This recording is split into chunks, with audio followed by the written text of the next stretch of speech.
Nibyo reka mbasuze kandi bifurize kugubwa neza mbone kubaha ikaze uyu munsi tariki enye z'ukwezi kwa kabiri 2026 tugarutse muri studio rero aho tugiye kureba amwe mu makuru agezweho hirya rino mu bice bigiye bitandukanye by'umwihariko twibanda ku butaka bw'uburasirazuba bwa Repubulika Iharanira Demokarasi ya Kongo. Kugeza kuri ubu ngubu amakuru atugeraho aravuga ko drone z'igisirikare cy'u Rwanda ngo zaba zifasha umutwe wa 23 zikomeje guhagarikwa n'imbaraga zidasanzwe z'igisirikare cya leta ya Kongo. Gusa mu by'ukuri mu buryo bwumvikana mu bitero bikomeje kugabwa n'umutwe wa 23 mu bice bigiye bitandukanye bifashishije drones zikomeje gushyirwa hasi. Umutekano wongeye kugaruka mu mujyi wa Uvira, ubu igipolisi cyongeye gutangira ibikorwa byacyo. Ni mu gihe kandi bivuga ko kuri ubu ngubu amakuru yamaze kuba yamenyekana ko mu bice byegereye Sange ahitwa Kabunango inyeshyamba z'umutwe wa 23 zari zikomeje kugenda zihegereza ibikoresho ndetse yemwe n'abasirikare, bigaragaza ko uyu mutwe washaka kongera gutegura ibitero byo kugabwa ku mujyi wa Uvira ndetse n'utu duce turimo Sange. Abarwanyi batwirwaneho bakomeje gutsindwa mu bice byo muri Fizi, hano muri teritwari ya Fizi, nyuma yuko igisirikare cya leta ya Kongo gifashe Puezero, kamwe mu duce mu by'ukuri twari tumaze iminsi tugezemo izi nyeshyamba za twirwaneho ndetse n'abarwanyi bama 23. Umujyi wa Bukavu urasumbirijwe mu gihe ubwirinzi bwagombaga kuwurinda bwakomeje kugenda bwangizwa mu bice bimwe na bimwe nk'uko bigenda bigaragara.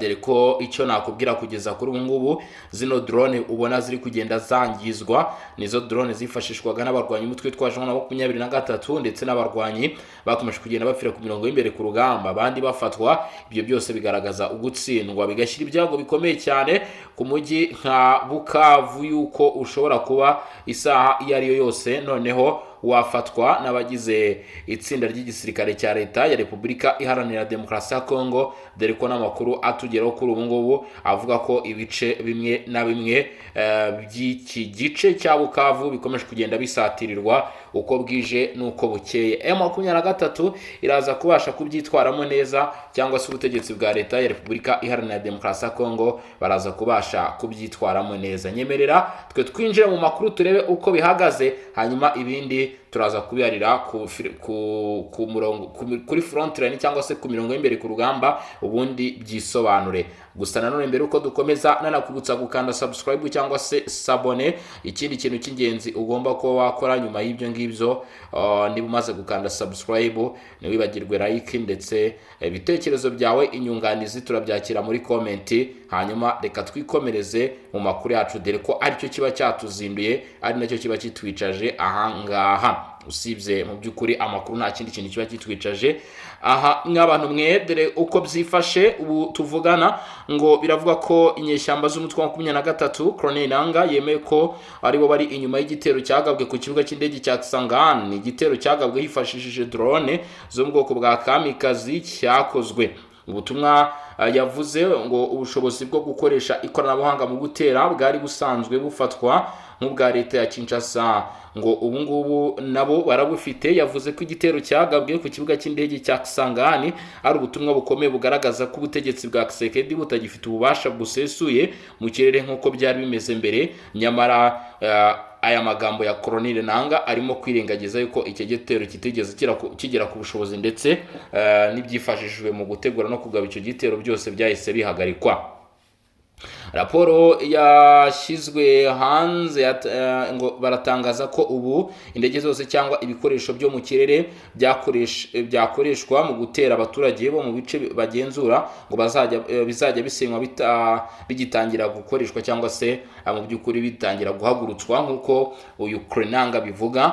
Ati Kisangani ni ikigo cyizewe cyo guturukamo ibitero, ndetse asa nk'ugaragaza ko ngo bafite rwose ubushobozi na controle yo gukontrola Kisangani.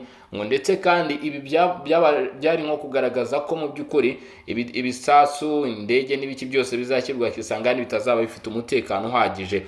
Yavuze ko gukoresha icyo kibuga nkaturukamo ibitero ku bice bigenzurwa ku bice bagenzura ngo byabujijwe burundu, kandi ko ngo kitarakomeza gufatwa nk'inyuma hadashobora kugerwaho.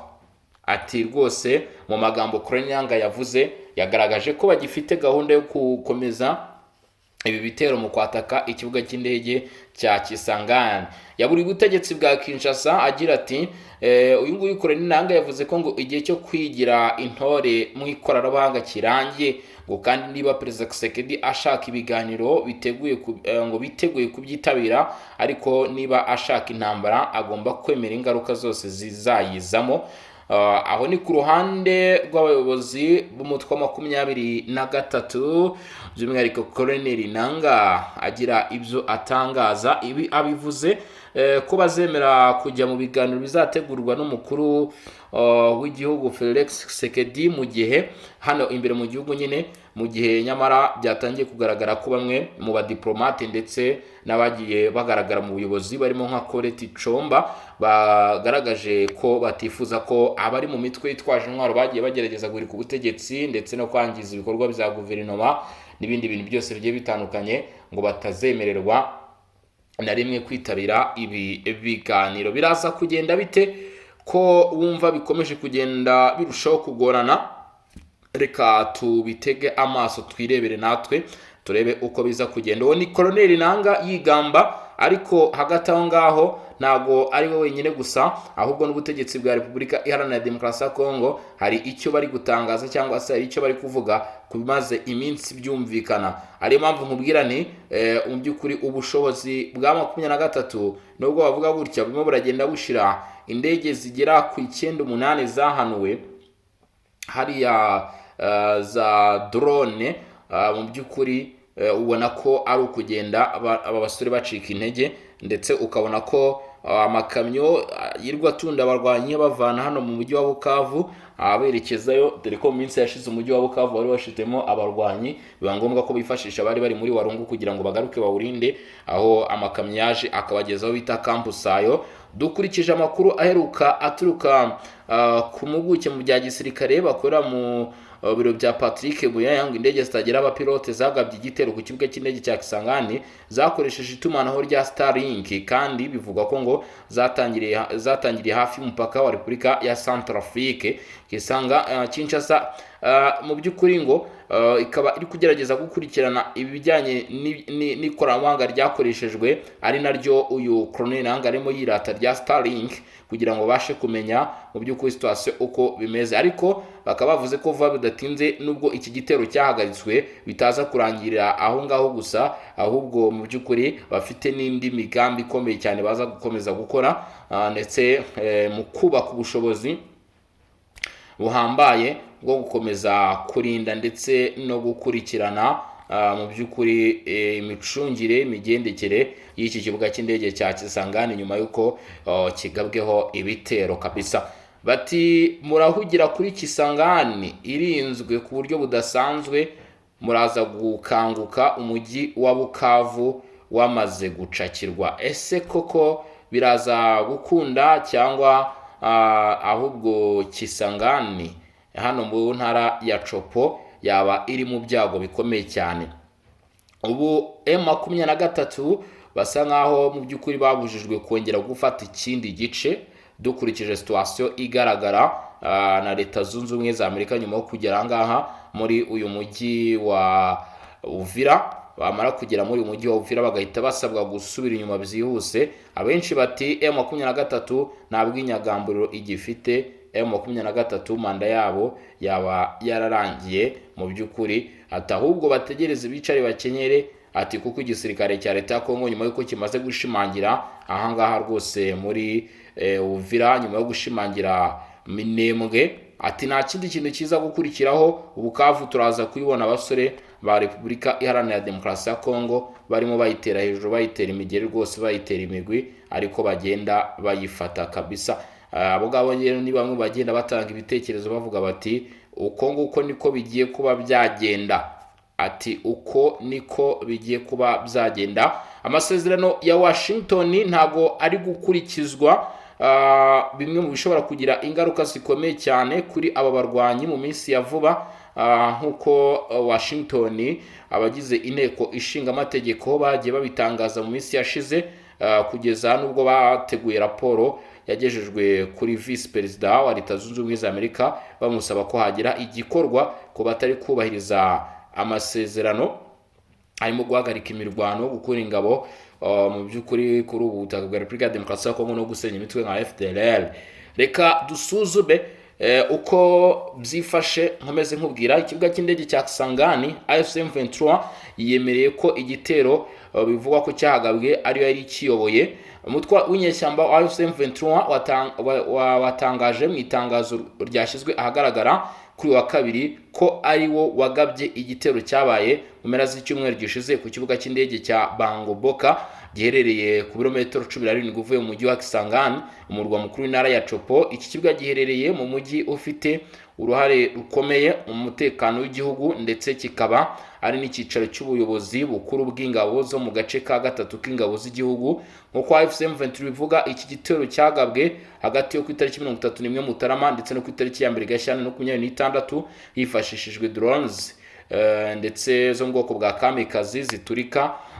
Uyu mutwe uvuga ko wasenye ikigo kiyobora imikorere ya drones z'igisirikare ngo cyari cyarashyizwe ku kibuga cy'indege cya Kisangani, ngo ndetse bikaba biri mu byari bigambiriwe mu by'ukuri cyari cyarashyizwe aha ngaha ku kibuga cy'indege cya Kisangani, aho bavuga ko ngo ingabo za leta zahateguriraga ibitero bigabwa mu duce uyu mutwe ugenzura, by'umwihariko Masisi, Warikare, Rucuru, Rubero, Karehe, Mwenga ndetse na Minembwe. Bukeye bw'ibi bitero ubuyobozi bw'intara ya Chopo bwahise bushinja AFC M23 ishyigikiwe n'u Rwanda kuba ariyo yagabye ibyo bitero. Umuhuzabikorwa wa politiki wa AFC M23 Colonel Nanga yasobanuye ko igikorwa cyakozwe n'umutwe ayoboye cyatewe n'ibyo urukurikirane rw'ibikorwa by'urugomo leta ya Kinshasa yakoraga. Yongeyeho ko ngo gukoresha indege z'intambara zo mu bwoko bwa Sukhoi 23 Pluto 25 drone z'intambara ndetse n'ingabo zifatanyije na leta bitazigera bisigara nta gisubizo. Aragira ati umwihariko mu gutera ubwoba hifashishijwe ikoranabuhanga wararangiye. Icyo twakoze ku kibuga cy'indege cya Kisangani cyashyizeho umurongo ntarengwa. Ubutegetsi bwa Kisekedi bwashingiraga ku bubasha bwo mu kirere ntibugifite agaciro. Turamenyesha ab'igihugu n'amahanga ko imbaraga zahindutse. Uhereye ubu igikoresho cyose cy'indege kizakoreshwa mu guteza abaturage bo mu duce twabohowe kizajya gishyirwa hasi. Colonel Nanga yemeza ko iki cyemezo gihagaritse ikoreshwa rya Kisangani nk'ikibanza cy'inyuma base aérienne cy'ingabo za leta ya Repubulika ya Demokarasi ya Kongo. Yakomeje avuga ko ingamba zo kwirwanaho mbere y'igitero defense primitive zatangiye gushyirwa mu bikorwa, aho avuga ko buri kibazo cyose kizajya gikubitwa aho cyatangiriye, ndetse anashimangira ko gukoresha Kisangani nk'ategurirwa ibikorwa byo gutera utu turere bitagishoboka, ndetse avuga ko igihe cyo kwirata imbaraga z'ikoranabuhanga kuri leta ya Kinshasa cyarangiye. Yongeye ko AFC M23 yiteguye ikiganiro ariko ko ngo ubutegetsi n'ubuhitamo intambara mu ingaruka zayo zigomba kwakirwa. Ku rundi ruhande, nubwo AFC M23 ivuga ko yasenye ikigo kiyobora drones ku kibuga cy'indege cya Kisangani, ubuyobozi bwa leta bwo bwatangaje ko kubera ubushishozi n'ubunyamwuga bw'ingabo za FARDC n'abafatanyabikorwa bazo, drones 8 zahagaritswe zitaragera ku ntego yazo. Hatangajwe ko nta muntu wapfuye kandi ko nta byangiritse bikomeye byabaye. Ubuyobozi bw'intara ya Chopo bwavuze ko iki gitero cyerekana nanone ubushake bw'u Rwanda bwo guhungabanya amasezerano y'amahoro yasinywe i Washington mu rwego rwo guhangana n'icyo kibazo. Ubuyobozi bw'intara ya Chopo bwasabye umuryango mpuzamahanga kurenga kukwamagana gusa ugafata ingamba zifatika kandi zikumira zigamije guhagarika igitero kimaze imyaka irenga 30 no gusaba kuvanwa kw'ingabo z'amahanga n'abazifasha mu duce twa Repubulika ya Demokarasi ya Kongo twigaruriwe. Ibi bitero bizasumye abaturage batuye hafi y'ikibuga cy'indege cya Bangoboka bahunga ubwabo bava mu byabo mu buryo butunguranye. Uku kwiyongera kw'intambara kwabaye mu gihe ku itariki 2 Gashyantare 2026 i Doha, leta ya Repubulika ya Demokarasi ya Kongo na AFC M23 basinyaga manda yaturutse ku nama mpuzamahanga ku karere k'ibiyaga bigari nyuma y'inama ya komite ishinzwe gukurikirana ndetse no kugenzura ishyirwa mu bikorwa ry'agahenge yateguwe na Qatar mu rwego rwo gushakira umuti urambye amakimbirane yo mu burasirazuba bwa Repubulika Iharanira Demokarasi ya Kongo. Ntabwo byoroshye mw'abantu mwe, ngira ngo murumva ko noneho urugamba rwabaye ukwerura, ntabwo bikiri uguhisha. M23 irasa nawe yemeye kuba umutwe w'iterabwoba, ndetse ni umutwe noneho watangiye kujya wigamba ibitero nk'uko mwagiye mwumva imitwe y'iterabwoba igiye itandukanye. Ibi bishobora kuba byakwihutisha urugendo rw'izi nyeshyamba za 23 mu kugirwa cyangwa se mu kuba umutwe w'iterabwoba, nubwo kugeza kuri ubu ngubu urugendo rutarashyirwaho umukono ngo byemezwe, ariko 23 kuri ubu ngubu birashoboka ko mu bihe biri imbere ishobora gutangira gufatwa nk'umutwe w'iterabwoba ikareka gufatwa nk'umutwe mu by'ukuri w'inyeshyamba, hakurikijwe rero uko kuntu ikomeje kugenda itegura ibitero byo gusenya ibikorwa remezo, itegura ibitero ikabyigamba, ndetse bigaragara ko ari ibitero bigamije kurenga ku mategeko ndetse no kwataka igihugu hagamije gukuraho ubutegetsi, nk'uko Colonel Nanga akomeza kugenda abivuga, ngira ngo mwabyiyumviye. Ibi byose rero bishobora kugira ingaruka zikomeye cyane ku bagize uyu mutwe wa 23 harimo gutakaza ibice bagiye bafata cyangwa se bamaze kuba bakwigarurira, akongera igitutu, ndetse bigaragara ko kandi ubu ngubu M23 nubwo irimo ivuga iti twebwe turashaka ibiganiro, mu by'ukuri ubutegetsi bwa Kinshasa burimo burategura ibiganiro imbere mu gihugu, buvuga ko izi nyeshyamba zishobora kutazahabwa umwanya muri ibi biganiro bitewe n'uko mu by'ukuri ari imitwe ihungabanya umutekano, ari imitwe y'inyeshyamba. Birashoboka cyane, ndetse biri guhabwa amahirwe menshi, ubwo ngubwo rero twebwe tugomba kwicara tugakurikirana tukareba mu by'ukuri ese bizagenda bite. Abarimo Colonel Nanga, abarimo Joseph Kabila, abarimo Matata Ponyo, ndetse n'abandi bagiye batandukanye, Moise Katumbi, Martin Fayulu, mu by'ukuri ni bande bazitabira ibi biganiro biri gutegurirwa hano imbere mu gihugu. M23 izemererwa kujya muri ibi biganiro, cyangwa se bizaba ngombwa ko babashyira ku ruhande bavuge bati ntago ari ngombwa ko mu by'ukuri mwitabira ibi biganiro. Ni mu gihe ibiganiro byo nanone kandi ku rundi ruhande Doha muri Qatar birakomeje, ari gushakirwa igisubizo n'umuti urambye kuri iki gihugu cya Repubulika Iharanira Demokarasi ya Kongo. Gusa bivugwa ko imyanzuro yari yafashwe kugarura ubuyobozi bwa guverinoma mu bice byagiye bifatwa, ndetse n'indi myanzuro igiye itandukanye. Kugeza kuri ubu ngubu nta n'imwe yigeze ishyirwa mu bikorwa. Guhagarika imirwano ni ukuvuga ngo agahenge, ibyo byose rero ngo byakomeje kugenda biba ikibazo, ahubwo kuri ubu ngubu ingingo igezweho ni ukuganira ku buryo bwo gufungura ikibuga cy'indege, kugira ngo iki kibuga kizafashe abaturage kubona ubufasha mu gihe bakibangamiwe n'intambara iri kuba hano muri iki gihugu cya Repubulika Iharanira Demokarasi ya Kongo, nk'uko amakuru atugeraho akomeje kugenda abidutangariza. Mu by'ukuri komeza wigira hino tubane muri aya makuru, dore ko tugufitiye n'izindi ngingo rero, cyangwa se tugifitiye n'izindi ngingo ari nabyo tugiye kuba twagarukaho kugeza kuri ubu ngubu. Ni ikiganiro cya politike muri Repubulika Demokarasi ya Kongo. Abatavuga n'ubutegetsi banze burundu ibisabwa na Felix Tshisekedi. Byagenze gute? Nyuma y'uko abatandukanye ba politike n'imibereho y'igihugu muri Repubulika Demokarasi ya Kongo basabye kenshi ko habaho ikiganiro cy'igihugu byihutirwa kugira ngo hakemurwe ikibazo cy'umutekano muke mu burasirazuba bw'igihugu. Perezida Felix Tshisekedi yafashe umwanya wo gusobanura aho iki gitekerezo kigeze. Yabikoze mu muhango wo guhanahana indamutso n'abadiplomate ndetse n'abambasaderi bemewe gukora muri Repubulika Demokarasi ya Kongo.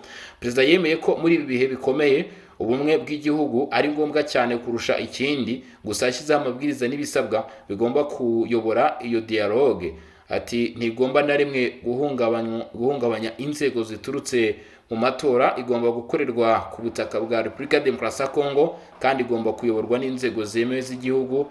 Yongeye ko nubwo ikiganiro cy'imbere mu gihugu ari ingenzi, kidashobora gusimbura inshingano mpuzamahanga kandi kitagomba gukoreshwa mu guhisha igitero cyangwa kugabanya ishingiro z'ababigizemo uruhare. Iyi miterere yashyizweho na Felix Tshisekedi yakomeje guteza impaka no kutumvikana mu bya politike n'abandi bafatanyabikorwa. Ishyaka Ensemble pour la République rya Moise Katumbi rivuga ko ikiganiro nyacyo kandi cyizewe gishobora gusa kuyoborwa n'ihuriro Kenko ndetse na ICC hashingiwe ku gitekerezo cyabo cy'aba Pacte Sociale pour la Paix et la Vivre Ensemble. Umuvugizi waryo Olivier Kamitatu yavuze ko ikiganiro kizirukana bamwe mu bagize igihugu kitazagira umumaro kandi ko dialogue idakwiye kuba y'abafatanyabikorwa ba leta gusa. Yemeje ko Ensemble pour la République yanze burundu icyo yise ikiganiro cy'ikirenga gitegurwa na Perezida Tshisekedi. Ku rundi ruhande ishyaka Amvoro rya Delice Senga ryaburiye ko ku biganiro bya nyirarureshwa bikoreshwa gusa mu guhosha igitutu cyo hanze n'icy'imbere bitagamije impinduka zifatika mu miyoborere, bigaragaza kwitwaza ubunyakuri ndetse ngo mu by'ukuri kitagaragaza kwitwaza ubunyakuri bw'inzego ziriho mu kugabanya ibiganiro ari ukwihakana ikibazo cya politike. Rwemeza ko kugeza mu 2028 nta nzego zishobora kugumana ukwizerwa igihe kirekire zidashingiye ku matora mashyashya ya demokarasi. Iri shyaka rivuga ko icyo kiganiro gishingira ku bwumvikane ku ntego, ku buryo kizaba kirimo bose, gifite ubwigenge mu kuyoborwa no mu gukurikirana ibyemezo, kandi gifite ubwishingizi bwo gushyira mu bikorwa ibyumvikanyweho. Ihuriro RGD n'abafatanyabikorwa rya Matata Ponyo ryanenze ihitamo ry'abantu riri mu gitekerezo cya perezida, gusa rivuga ko nubwo imyanya itandukanye isa n'ihabanye batagera ku gucikamo ibice burundu. Risaba kwihangana, kwifata no kugira ubwenge, rikanasaba ko impande zose zigerageza guhuza ibyifuzo byazo hagamije intego nyamukuru yo kugarura amahoro, umutekano, bumwe bw'igihugu ndetse n'imikorere isanzwe y'inzego. Ihuriro Suiva la RDC rishyigikiye Joseph Kabila ryo rivuga ko gushyiraho ibisabwa byinshi kuri dialogue cyangwa se kuri iki kiganiro ari uguhitamo inzira z'intambara aho amahoro, bikagira ingaruka mbi ku baturage n'ubumwe bw'igihugu, aho rivuga ko iyo myitwarire ari ikosa rikomeye rishobora kuzubakwa mu mateka, rigasaba abaturage kubifata neza bagakoresha inzira zemewe n'itegeko nshinga. Nanone urwego rwo kuganira rw'amashyaka n'imiryango ya societe civile ruvuga ko perezida kuba ari uruhande muri iki kibazo atagomba kwifatira wenyine ibyemezo bijyanye n'aho dialogue izabera, uko izategurwa, abazayitabira n'ibizigwaho. Ruvuga ko kubigenza bityo byatuma dialogue itakaza icyizere ndetse n'ubwuzuzanye, bakagaragaza ko haba harimo imbogamizi zikomeye cyane